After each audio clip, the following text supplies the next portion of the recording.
Bonjour à tous et toutes et bienvenue sur Nutrition et Bien-être.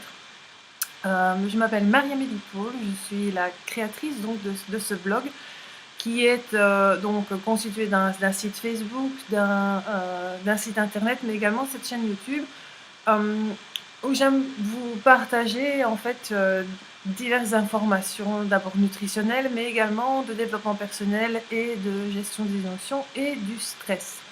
Alors, je suis docteur en sciences et je suis diplômée en nutrition-nutrithérapie et je poursuis également une formation en développement personnel pour mieux vous accompagner. Alors, aujourd'hui, j'aimerais vous parler d'un sujet qui me tient aussi énormément à cœur parce que, effectivement, il me touche directement.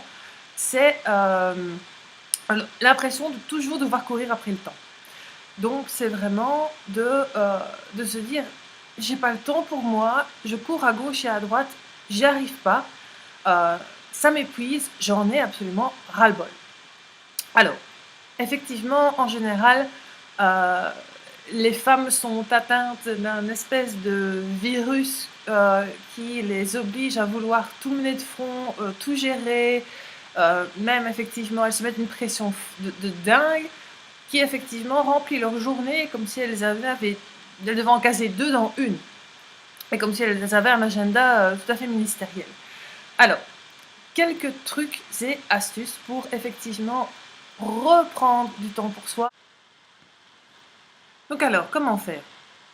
Eh bien, prenez une feuille de papier, posez-vous ne fût-ce que 10 minutes et analysez la journée que vous venez de passer ou une journée typique que vous passez en général.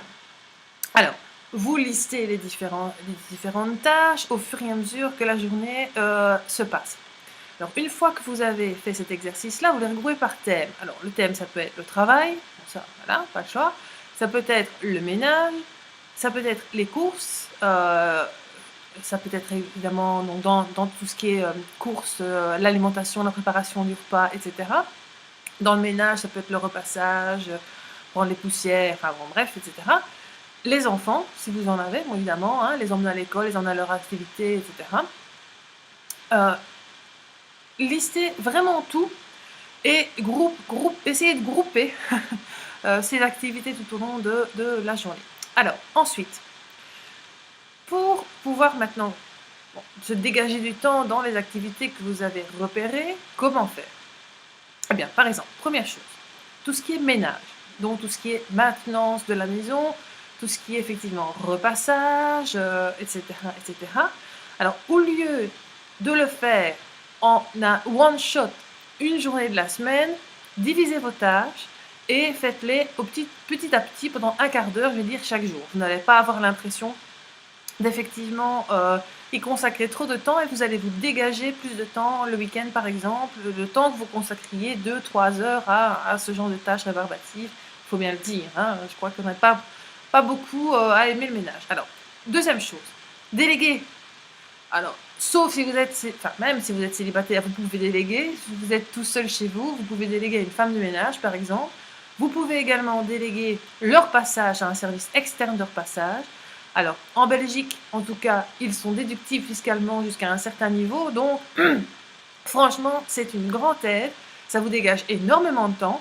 Enfin, moi, à partir du moment où je suis passée au petit service pour le passage, j'ai quand même eu 2 à 3 heures de temps sur ma semaine qui s'est libérée, et ça, c'est un vrai bonheur, surtout qu'en général, il faut bien le dire, elles sont très efficaces et ces services-là repassent effectivement extrêmement bien. Alors, vous pouvez aussi déléguer vis-à-vis de votre conjoint ou éventuellement de vos enfants, s'ils sont adolescents, ils peuvent aussi vous aider, participer à cela. Euh, et en général, effectivement, les maris sont tout à fait contents parce que vous m'excuserez, hein, on n'est plus au Moyen Âge, hein, on est dans une société moderne où c'est pas à la femme à tout assumer et c'est certainement pas non plus à l'homme de rejeter le fait que ben oui, on vit ensemble et donc du coup, c'est pas forcément à la femme, il n'y a pas un gène ménage quelque part. Alors, il faut dire aussi que nous sommes parfois, on a parfois un peu la dent dure à vouloir déléguer, mais je vous assure que ça fait du bien. Alors, autre chose également, au niveau des courses. Alors, en général, c'est un enfer. Pourquoi? Parce que on les fait le samedi matin, ou on les fait à un moment, à plusieurs reprises dans la semaine, quand on rentre du boulot. Alors, on a l'impression qu'on doit tout le temps courir, parce qu'effectivement, ça vous mange un temps dingue. de devoir faire les courses tous les jours. Alors, au début du week-end ou même en fin de week-end, faites la liste des, des ingrédients, des éléments que vous devez avoir dans vos courses pour pouvoir effectivement les faire en un one-shot. Alors, one-shot, sauf effectivement légumes frais ou viande. Bon là, on peut avoir, je vais dire, à les refaire pendant la semaine, sauf si vous avez un congélateur, là c'est vraiment l'idéal. Mais au moins, vous pouvez effectivement, en ne les faisant que 2 fois sur la semaine, gagner aussi un temps fou.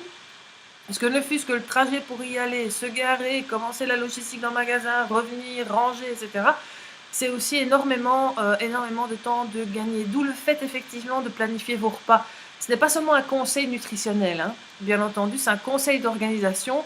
Alors oui, vous allez dire, moi j'aime bien la spontanéité, ça m'embête, pour ne pas dire autre chose, de devoir tout planifier. Alors bien évidemment, vous pouvez être spontané, mais à un moment donné, au moins vous êtes sûr d'avoir le minimum vital pour pouvoir jongler effectivement, faire des plats sains, des plats vitaminés, des plats, je veux dire, avec une bonne densité nutritionnelle à partir du moment où vous planifiez un minimum, plutôt que de vous dire, là j'en ai marre, bon bof, tablette, je commande une pizza, je commande une lasagne, ou à la limite on va, tant pis, on va au resto, et là ça coûte énormément à la fin du mois. Donc oui, c'est pas la chose la plus sexy à faire, mais un minimum de planification, ça permet effectivement de vous dégager du temps pour vous. Alors, un autre fléau, la télévision. Alors, je ne le dis pas avec rage, parce que je suis moi-même une accro, entre guillemets, de cet appareil. Mais quand on réalise le temps sur une journée que l'on passe parfois devant cette télévision, on se dit, oh là là, est-ce que c'est réellement un temps qui est utile, qui me reconnecte à moi-même, qui me reconnecte à mes passions? Je ne pense pas. Alors, évidemment, on ne bannit pas la télévision, je ne vous dis pas de prendre votre télévision et de la jeter par la fenêtre, absolument pas, parce qu'effectivement, ça peut être aussi un moyen de détente, hein, on peut très bien se déconnecter à un moment donné.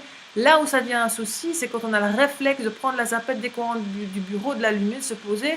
Bon, on peut se poser, mais pourquoi pas se poser en prenant un thé, se poser en lisant ne fût-ce qu'un chapitre du roman que vous avez entamé. Reconnectez-vous à vous par d'autres manières que systématiquement la télévision, qui, il faut bien le dire, est quand même légèrement abrutissante.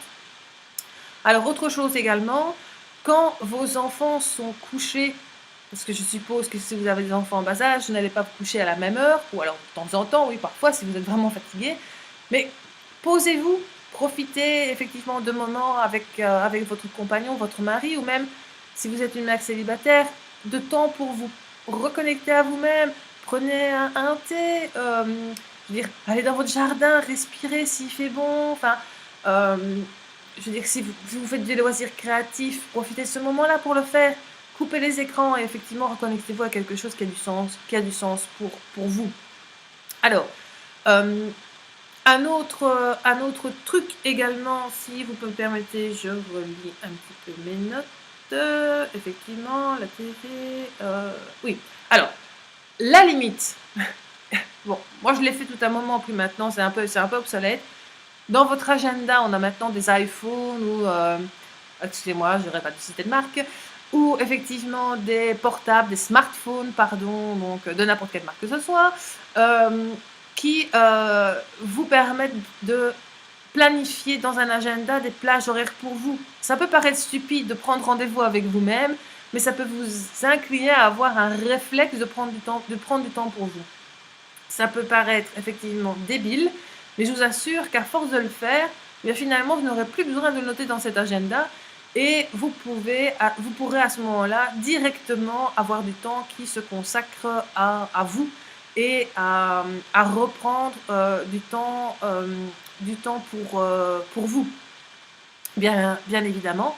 Donc ça, ce sont des petits trucs qui paraissent un peu obsolètes et stupides, mais ça vous permet également de, par exemple, planifier vos moments où vous pouvez aller faire une activité externe, soit avec un ami, une amie, soit effectivement planifier vos horaires de sport, si vous voulez vraiment, si le sport est un moment qui permet de vous détendre, de relâcher la pression, relâcher le stress, bien, plutôt que de se dire oui mais non, j'ai pas le temps. Non, soyez la priorité, mettez-vous en numéro un. Ça n'a rien à voir avec de l'égoïsme ou de l'égocentrisme, absolument pas, mais ça vous permet aussi d'être beaucoup plus disponible pour les autres si vous vous consacrez un minimum de temps à vous-même.